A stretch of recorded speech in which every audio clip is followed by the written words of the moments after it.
I got some juicy news for Stellar XLM fans. Ripple's got some partnership action that you need to hear about. We'll talk XRP price because we're moving. And we're not moving based on the ETFs. We're moving based on update of Regs. That's right. I've got a big update for you. We're also going to share some hopium along with... I say lots of naughty things, so here's your warning. Along with some hopium to brighten up your days, crypto fans. Look at Doge. Look at BNB. $1,000? Yeah, baby. Now, before we get into the crypto news, you know the deal. Your comments come first because you, the viewer, matter most. Squid Print says, all right, bro, I've subscribed. Your content rocks. You only pump the news, and that is so cool. You have my support, Xrp to the moon. Yeah, I don't pump bullshit. I don't pump hopium. I expose hopium. I'm going to show you some hopium today. But. The good news I have is the fact that regs look like they're moving forward. We're getting support from both sides of the aisle, and that's what everyone, leading to a broader market rally. I know players are going to be like, but bro, that XRP ETF launch. That XRP ETF is a nothing burger. The fees are crazy high, and it's some Cayman Islands-based bullshit. And an XRP ETF wouldn't propel BNB, it wouldn't propel Sol, it wouldn't propel the entire market, it would propel XRP. No, the reason the entire market's moving is because the Senate is like, yo, I think we got the support. Just thought I had to clear that up for you. Occasionally wrong, never in doubt says, choo-choo economy effed by Mr. Magoo. That Mr. Magoo is who everyone, Jerome Powell. Yeah, we all got to start worrying about job losses, recessions, and all that kind of fun stuff. Thanks, Jerome. Charles Pelletier says, don't forget, he blamed the job market, that's Powell, on illegal immigrants being deported. Yeah, he blamed it on tariffs. He blamed it on everything but himself for leaving rates too high for too long. Altcoin season index is 71 out of 100, which is good. We're at the same place you were before the FOMC meeting, which means what? The alts aren't shaking. They're moving with BTC. In fact, what are we noticing?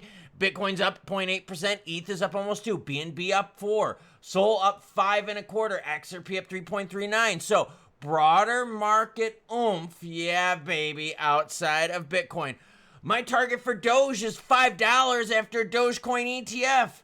I told you I got some hopium for you, and it's not just hopium pumped in the XP markets. This bullshit is found for every fucking crypto out there. The Dogecoin ETF is the same ETF action as the XRP one. It's a shitty Cayman Islands one that is super stupid expensive. This is what they said. This week is a massive one for Dogecoin. As we're getting the first ever meme coin ETF, this could trigger a massive influx of fresh capital into Doge, just like we saw in BTC and ETH. No, because the ones that were BTC and ETH were very, very cheap. And when Big Mini wants to invest in an ETF, every percentage point or tenth of a percentage point counts. So this fund here has 0.75% in fees. Most ETFs were 0.1 to 0.2%. So what do you think these big players are going to do? They're going to wait, and they're going to wait for the funds that have smaller fees. Why? So they're not spending lots of their money on fees. Dogecoin would hit $5. What the fuck is wrong with these people? Here's the Dogecoin chart. Hasn't even gotten to $1. Here we are sitting at 28 cents. The most optimism we've ever seen in crypto has gotten Dogecoin right around that 46.50 cent mark. And bro is calling for $5 on junk ETF news. Man, come on now. Why are people so retarded? Either way, hopium is being pumped all over the market, so just be careful. And remember, the ETFs that are out for XRP, that Rex Osprey one, the Rex Osprey ETF for XRP and Doge are both big nothing burgers. Why is the market moving? We're going to find out soon enough. But first, MoneyGram rolls out stablecoin-based app to boost cross-border finance. Whoa! Stellar fans are sitting here going, whoa, don't we have MoneyGram and all that shit? Yeah. And MoneyGram and Stellar and all the apps that were built on it. Well, now MoneyGram's like, F all that, we're building our own. This app utilizes dollar-backed digital value accounts designed to work seamlessly with both traditional currencies and stablecoins. Customers can receive funds instantly in secure U.S. dollar balance, hold those funds stable security, blah, blah, blah, blah, blah, blah, blah. Customer balances are held in Circle's USDC, currently the world's second largest stablecoin. According to MoneyGram, the app is intended to empower customers who have previously been restricted by fragmented systems and local currencies Developed in collaboration, blockchain specialist Stellar and stablecoin payment platforms CrossMint, the app initially launched in Colombia. Oh, maybe that's why we haven't heard about it. Huh. An important inbound remittance corridor. Families receive more than 22 times the money they send abroad. Blah, blah, blah, blah, blah, blah, blah. So now we got yet more apps. Dude, the MoneyGram Stellar thing has gone on for years, and we're still building apps to get people to use it. No one's using it. You have to get people informed of the shit. Building new apps is not going to get people in. Let's keep learning. Coinbase CEO calls crypto bill a freight train as lawmakers push for clarity measures. Nice. The Digital Asset Market Clarity Act, that's not what the new name is going to be, the Digital Asset Market Clarity Act, defines roles of the SEC and the CFTC and other financial agencies in regulating digital assets, especially those outside of stablecoins. Armstrong says he has never been more confident about the bill's passage, arguing that the measure is essential to keeping the crypto industry rooted in los Estados Unidos. Ooh. United States for you gringos out there. He said its passage will prevent the regulatory overreach witnessed under the Gary Balsack Gensler regime. Armstrong said the Senate strongly supported the Digital Asset Market Clarity Act with bipartisan support. The legislation is expected to be released to the public soon for feedback. I'd like to see that.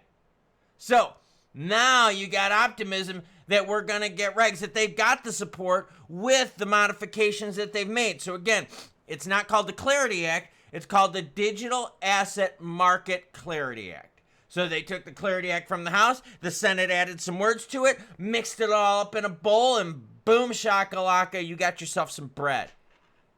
Nice hair, Armstrong. Now, I just wanted to say that I think this is good. We're still eyeing an October-November timeframe for regs. So, why is the market rallying? Because we're actually going to get some regs. That's what it seems like. And, well, we've just got action in the crypto market. The altcoins are roaring because we know the big ETFs are coming, not the Rex Osprey piece of shit ones. We know the big ETFs are coming, and regaronis. Ripple partners with trillion-dollar manager Franklin Templeton and DBS launched tokenized finance solutions. Hey, Franklin Templeton partners with everyone. They're like the hoe bag, right? The total hoe bag on the street that hooks up with everyone. 3 firms signed a partnership to develop lending and trading tools using tokenized money market funds and Ripple's new stablecoin, RLUSD. Damn it.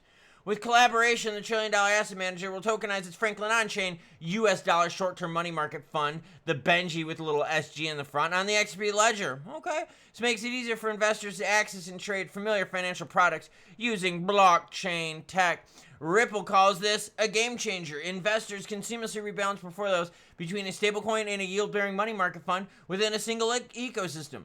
This unlocks real-world capital efficiency, a utility that institutional players have long been seeking. Here's that announcement for Ripple, because as always, any article you see in this video and all my other videos, well, it's all linked in the description below. Investors will be able to get RLUSD for trade for Franklin Templeton's money market fund. So why aren't you using XRP, Ripple? Come on now. Aren't you going to use XRP for anything? Either way, bullish news. MoneyGram app built with the help of Stellar. You've already got like a shitload of apps that you can move money on, so obviously we're still struggling with that thing. Ripple's got a partnership, RLUSD being used. Poop sandwich. Overall, fear and greed is at 51 out of 100. The market cap for crypto is just over 4 trillion. Volume up a bit, up 20% from yesterday to 169 billion. Nice. XRP's price is starting to see some of that optimism in regs come in. That's right, we're at $3.12. Looks pretty good compared to the junk we got from the Fed. And that's what I was telling everyone yesterday with the Fed announcement. I was like, look, when the Fed and when you have CPI data and all that stuff, don't react to the initial oomph of price. Give it a few hours, let the market digest it and see what happens. And look what happened. We got good news from the Senate in regards to what regs. So now you got XRP starting to move. A little bit of near-term resistance we're seeing with a high of 313. That's okay because we're darn close on that candlestick. But I like seeing it, though. I like seeing XRP start moving. I like seeing that the volume picked up. Look, volume for XRP up 70%. So the overall crypto market up 20%. XRP's volume up 70%, 7.7 billion. So obviously, what are we noticing? Altcoins. That's what's hot right now. I mean, stable coins are obviously super hot. Altcoins, though. And seeing that XRP is moving based on optimism from the regs, that's a good thing. But, bro, that Rex Osprey XRP ETF, dude, it's a nothing burger. It bypasses SEC approval. Yeah, it's a big nothing burger. I don't know why people are all like getting so crazy on it. Either way, the markets are moving. BNB at 1,000, everyone. Come on now, girlfriend. We talked about that, didn't I? Yes, I did. BNB got to a high of $1,005. So there you go. BNB touches some big numbers. XRP starting to move. Stellar and MoneyGram are building yet another app to move money across border. Just let people know about all the damn apps you built already. Christ, building a new one isn't going to help. Either way, Ripple's got a partnership. You got people pumping hopium for Doge.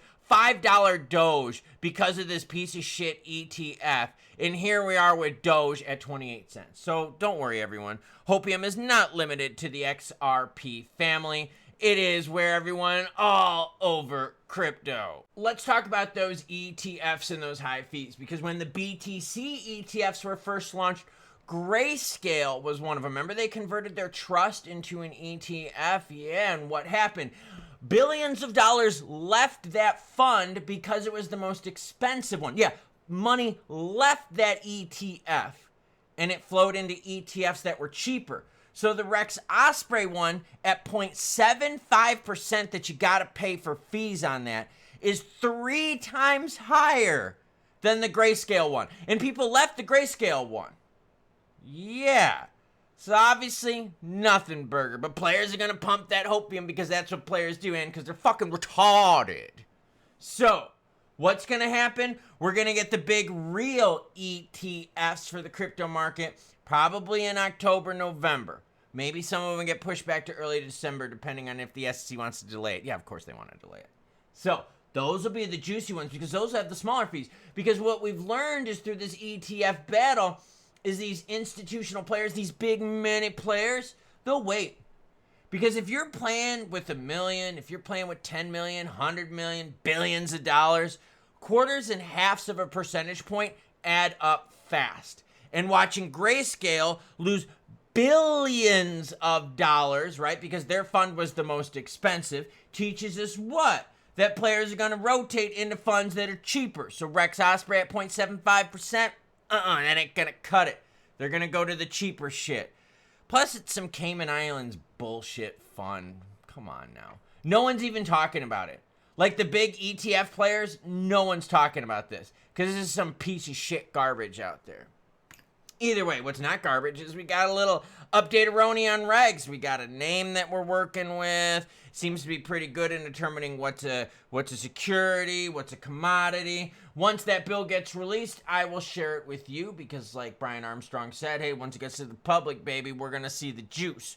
That being said, we're moving price-wise based on optimism on Regs. That's going to be our biggest thing. Regs are going to be a way bigger thing than some Rex Osprey ETF bullshit. The real ETFs in November and December are going to move the market. And as long as Jerome didn't the economy too much and we all don't have to worry about losing our jobs, we should be okay. Problem is, we all know Jerome overcooked the turkey, and no matter how much gravy you put on that bitch, she dry. But you still tell your mom that you like the turkey, that you're like, Mom, it tastes so good. And you're like, kind of dry, kind of really dry. And then you ask for more gravy, and she's like, oh, fuck, I overcooked it. Yeah, that's Jerome.